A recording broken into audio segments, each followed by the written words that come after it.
Bonjour à tous, j'espère que vous allez bien. Dans cette vidéo, je vais t'expliquer pourquoi la décoration cheap peut t'empêcher de te sentir réellement bien chez toi. Et ensuite, je t'expliquerai les 10 erreurs invisibles qui sabotent ton intérieur sans que tu t'en rendes compte. Si tu as l'impression que ton intérieur est joli en apparence, mais qu'il ne t'apaise pas et qu'il manque de cohérence, qu'il manque d'énergie ou tout simplement qu'il ne te ressemble pas vraiment, eh bien ici, tu es exactement au bon endroit. Parce que la vérité, c'est que la décoration n'a jamais vraiment garanti le bien-être. Et tant que tu confonds les deux, eh bien tu continueras de tourner en rond. Avant de tout expliquer, je vais commencer par me présenter. Je m'appelle Amandine, je suis architecte et décoratrice d'intérieur et plus particulièrement coach en harmonie d'intérieur. Ma mission, c'est vraiment d'aider les personnes comme toi à créer un espace vraiment qui te ressemble profondément, d'avoir un intérieur qui t'apaise, qui te soutient dans ton quotidien et qui t'aide véritablement à redevenir vraiment toi. Et ça, sans avoir à tout racheter, sans t'épuiser et surtout sans faire d'erreur. Donc si tu as envie de revoir ton intérieur de A à Z et en faire un véritable havre de paix, je t'invite à regarder ma formation gratuite. Le lien se trouve dans la description de ma vidéo. Et maintenant, je vais t'expliquer pourquoi la décoration cheap t'empêche d'être réellement bien chez toi. Et oui, il faut que tu comprennes une chose essentielle. On peut avoir un intérieur instagrammable et ne pas du tout s'y sentir bien. Ton espace peut être joli, voire même très joli, mais s'il n'est pas en cohérence avec ta personnalité, ton énergie, ta manière de vivre, eh bien ton cerveau va lutter en permanence. Et c'est vraiment ce décalage qui va créer notamment de la fatigue mentale, qui va te donner cette impression, cette sensation d'étouffer chez toi. Et puis tu vas avoir le sentiment diffus que quelque chose cloche chez toi et indirectement ça va t'empêcher d'avancer et surtout de te concentrer. Vraiment, ton intérieur peut devenir un vrai frein dans ton quotidien, un vrai poison. Mais la bonne nouvelle, c'est que ton intérieur peut aussi devenir un vrai moteur dans ton quotidien pour te faire avancer dans ta vie personnelle et dans ta vie professionnelle. Et maintenant, je vais t'expliquer les 10 erreurs qui font que ta déco est cheap. La première erreur, c'est de copier les tendances sur Instagram ou sur Pinterest sans forcément comprendre ton besoin profond. Bah oui, c'est assez humain et on a peur de faire des erreurs et donc naturellement, quand on voit quelque chose qui nous inspire, eh bien tout simplement, on a envie de recopier parce que c'est la facilité et puis c'est aussi se rassurer et se dire que on ne fera pas d'erreur. Mais dès que l'on copie, on s'éloigne finalement de son soi. Et quand ton intérieur ne parle pas ton langage émotionnel, eh bien du coup, c'est évident, tu ne t'y ressources pas. L'erreur numéro 2, c'est d'accumuler des objets assez jolis, mais qui n'ont pas de cohérence entre eux. Et oui, quand on fait les magasins, on a souvent des coups de cœur et malheureusement, on ne réfléchit pas forcément à son emplacement et surtout si cet objet va coller à l'harmonie de ta pièce. Et donc, ce qui se passe, c'est que en écoutant tes pulsions, eh bien, tu vas acheter ces différents objets et puis malheureusement, ça donnera une forme d'incohérence et du coup, ça va créer une disharmonie dans ta pièce. Et oui, c'est bien beau d'avoir des objets jolis, mais encore faut-il les rendre harmonieux. Donc il faut qu'ils apprennent à vivre ensemble. Donc l'harmonie, c'est vraiment essentiel. L'erreur numéro 3, c'est de miser sur la décoration avant de penser à valoriser ces espaces. Oui, la déco, c'est comme la cerise sur le gâteau. Et le gâteau, eh bien, c'est ton espace que tu vas mettre en valeur. Si l'espace de ton intérieur n'est pas suffisamment fluide, même si tu as une belle déco, eh ben forcément, il y aura un décalage et ça va créer une forme de mal-être. Tu ne vas pas te sentir bien chez toi. Rappelle-toi l'histoire de la graine si tu as vu l'une de mes précédentes vidéos. C'est important de travailler sur une base saine et donc si tes espaces ne sont pas suffisamment valorisés et optimisés, eh bien ta déco ne sera pas sublimée. D'ailleurs, si tu veux voir ma vidéo sur le sujet, je te mets le lien dans ma description, tu verras, tu vas tout comprendre. Donc, pars du principe que pour travailler ta déco, il faut d'abord travailler tes espaces. C'est un peu comme si tu faisais tes courses sans liste de courses. Tu vas sentir au bout d'un moment, en faisant les rayons, qu'il va te manquer certaines choses et tu vas ressortir en te disant ça va pas aller. Et donc forcément, tu vas te sentir coincé. Et donc pour ton intérieur, c'est exactement la même chose. En travaillant juste ta déco, tu vas sentir un vrai blocage parce que tu n'auras pas suffisamment travaillé tes espaces en amont. L'erreur numéro 4, c'est de confondre la chaleur et surcharge. Et oui, à vouloir mettre trop de matière chaleureuse, on a envie de se sentir bien chez soi, et oui, forcément, mais il faut savoir doser, et ça, c'est vraiment très très important. Parce que plus tu vas charger ta pièce de matière, plus tu vas te sentir oppressé. Et vraiment, le trop de matière dans une pièce va tuer ton énergie. Oui, forcément, on a envie de mettre du bois, des matières chaleureuses, voilà, on a envie d'en rajouter des tonnes, même des éléments graphiques en se disant, voilà, plus j'en mets et mieux c'est, mieux je me sentirai bien chez moi, mais franchement, il faut apprendre à doser, ça c'est vraiment très très important. C'est un peu comme faire trop de sport, ça va te provoquer des douleurs. Eh bien, ton intérieur, c'est pareil.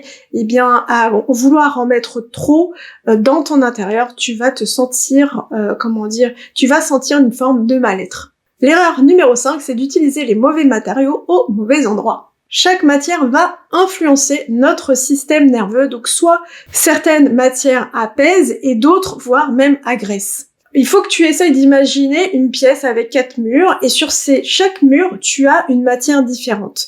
Et bien là, c'est exactement le même principe.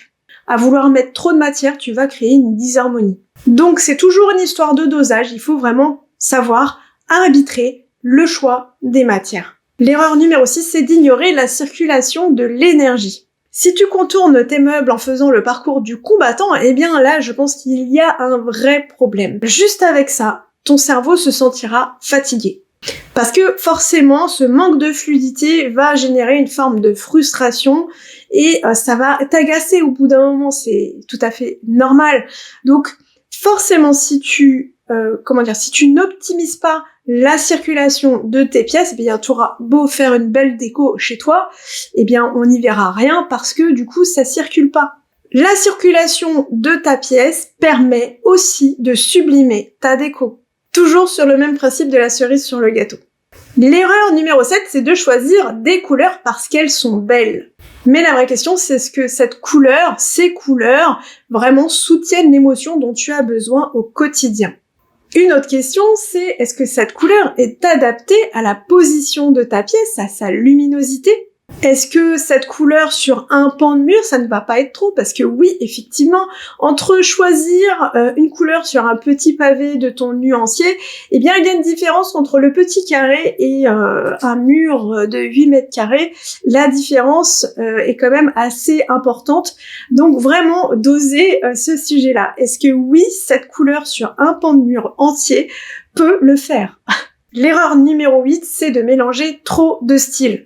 Bien entendu que tu peux personnaliser ton intérieur en mélangeant les différents styles, mais encore faut-il bien choisir ce mélange, ça c'est vraiment très important, parce que ce mélange, il doit aussi être cohérent. Par exemple, tu as envie d'avoir différents styles de meubles. Eh bien, là, clairement, je vais te dire que il est essentiel d'avoir quand même une homogénéité dans la forme de ton mobilier. C'est ça qui va créer une véritable harmonie dans ta pièce.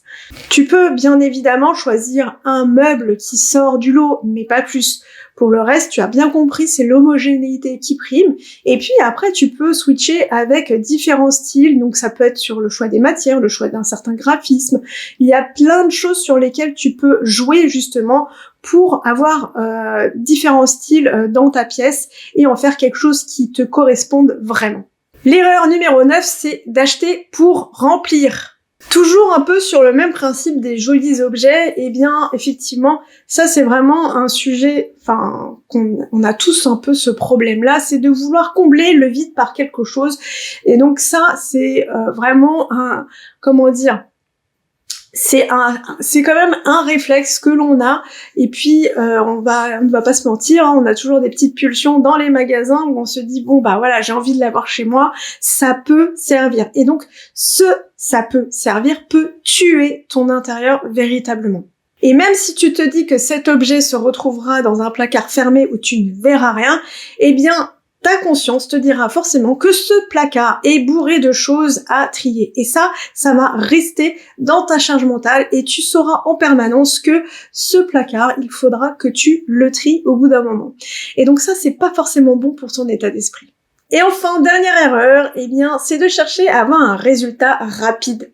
Et ça, c'est vraiment assez courant, c'est-à-dire qu'en voulant aller trop vite, on est souvent déçu du résultat final. C'est un peu comme si je te disais, ouais, je vais faire du sport pour pour avoir un ventre plat, mais du coup, tu veux un résultat rapide, mais au bout d'un mois, t'as toujours pas de résultat, et ça va créer une forme de frustration. En fait, là, c'est un peu le même principe, sauf que là, tu auras effectué des achats, et que le résultat ne sera pas à la hauteur de tes attentes. Je sais bien que tu as envie de créer un intérieur qui te correspond parce que tu as envie de t'y sentir bien, mais très vite. Ça, c'est normal. Voilà, on a tous envie d'aller vite, de voir vraiment concrètement le changement chez soi. Mais il faut voir les choses autrement, c'est-à-dire accepter de prendre le temps de faire évoluer son intérieur et surtout accepter de prendre plaisir à faire évoluer son intérieur. Et c'est vraiment de cette manière-là que tu vas pouvoir faire de bons choix et puis qu'en plus tu auras un intérieur qui sera aligné avec ta personnalité.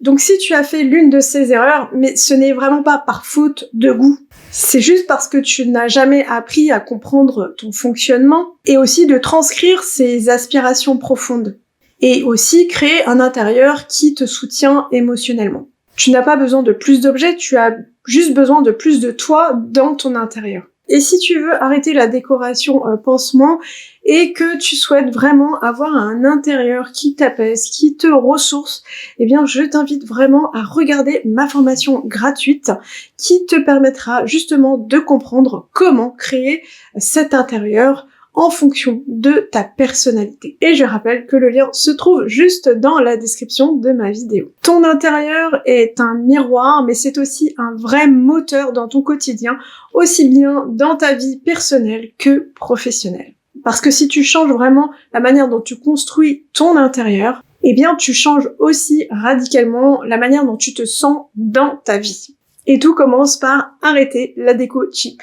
Cette vidéo est terminée, j'espère qu'elle t'a plu. N'hésite pas à me dire dans les commentaires quelle erreur peut-être tu as faite ou peut-être que tu es parfaite. Et dans ce cas-là, c'est ok et c'est tant mieux. N'hésite pas à faire un petit pouce et à t'abonner à ma chaîne. Tu sais bien que je passe beaucoup de temps à faire ces vidéos pour toi. Donc vraiment, ça va me permettre de me soutenir et de continuer à faire d'autres vidéos. Merci beaucoup pour ton écoute et je te dis à bientôt dans une autre vidéo.